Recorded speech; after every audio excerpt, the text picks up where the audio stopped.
What's up, smarty people? It's KeysDAN with RadioWhat.com, DJLittleRock.com, coming to you live and in living color from the Radio What studios. And this is my podcast, What Makes You Smarter? It's an extension of the RadioWhat.com internet radio station that I've been running for quite some time. And if you need DJ services, where do I always send you? DJLittleRock.com. Check availability and get a free price quote. And maybe you can have me at your next event. Today on the program, interesting facts.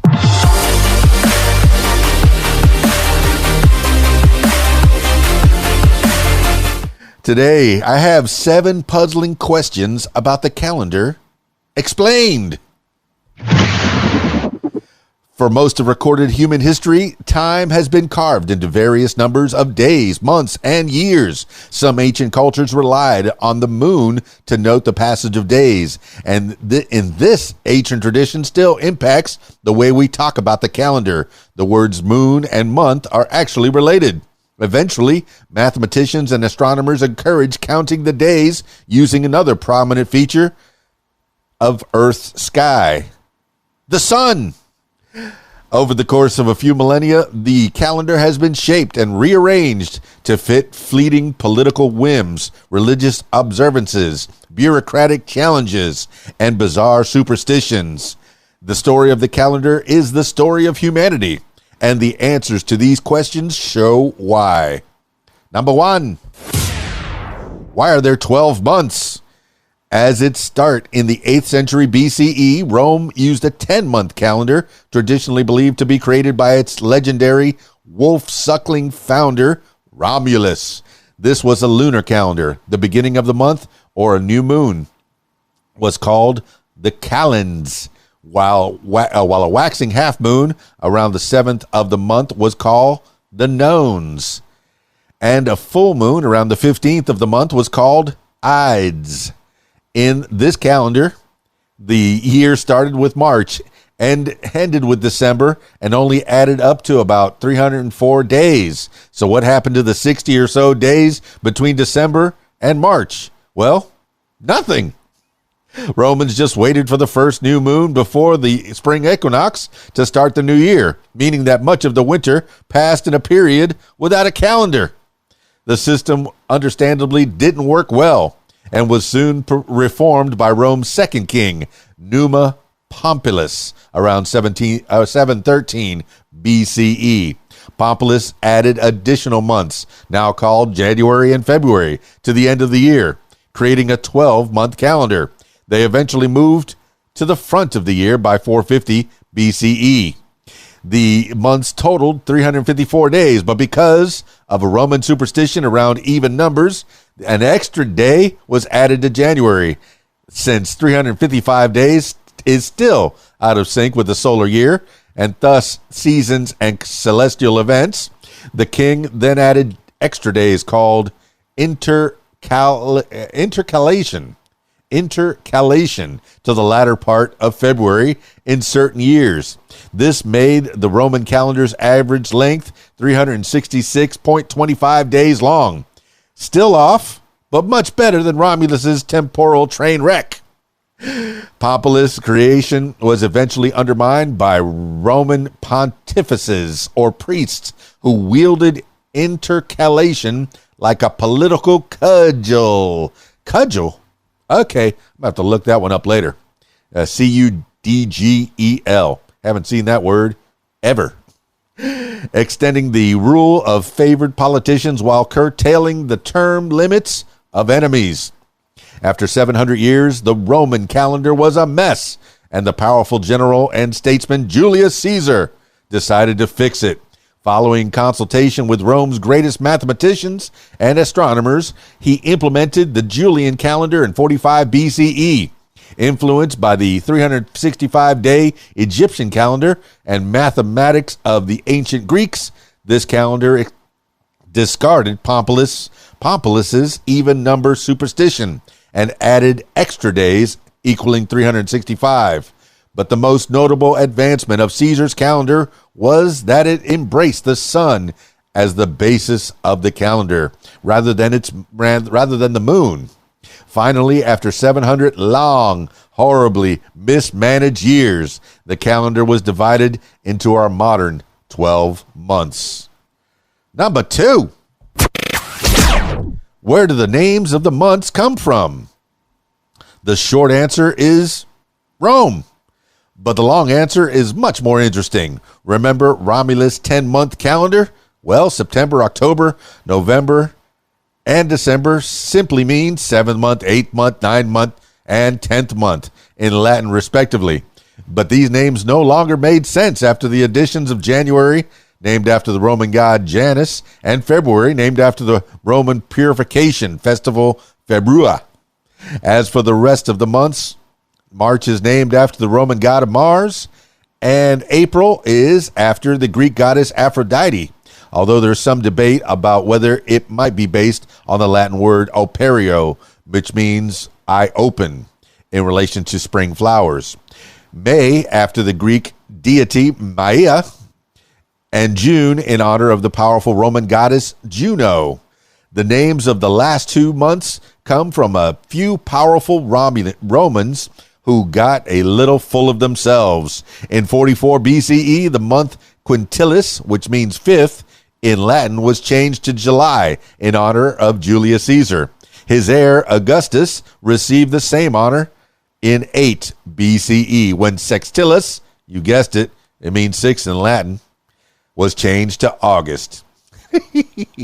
Number 3. Why is February the shortest month of the year? February has fewer days because of the superstitions of ancient Rome.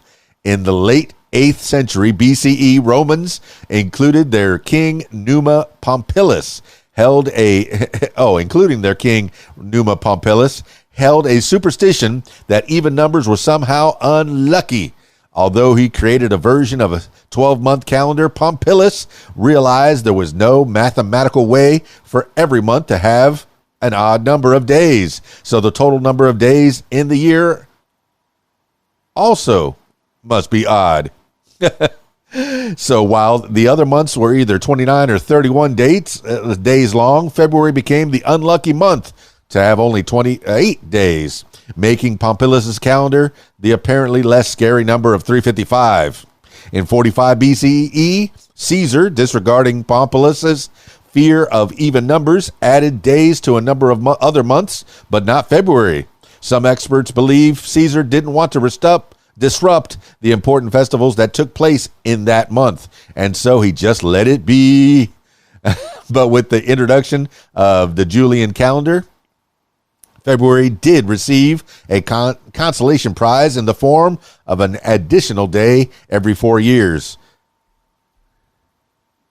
Speaking of which, number 4. Why do we need a leap day?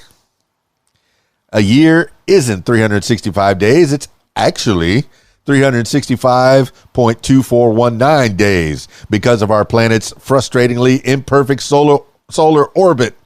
Calendars need small adjustments as the years pass to keep in alignment with equinoxes and solstices.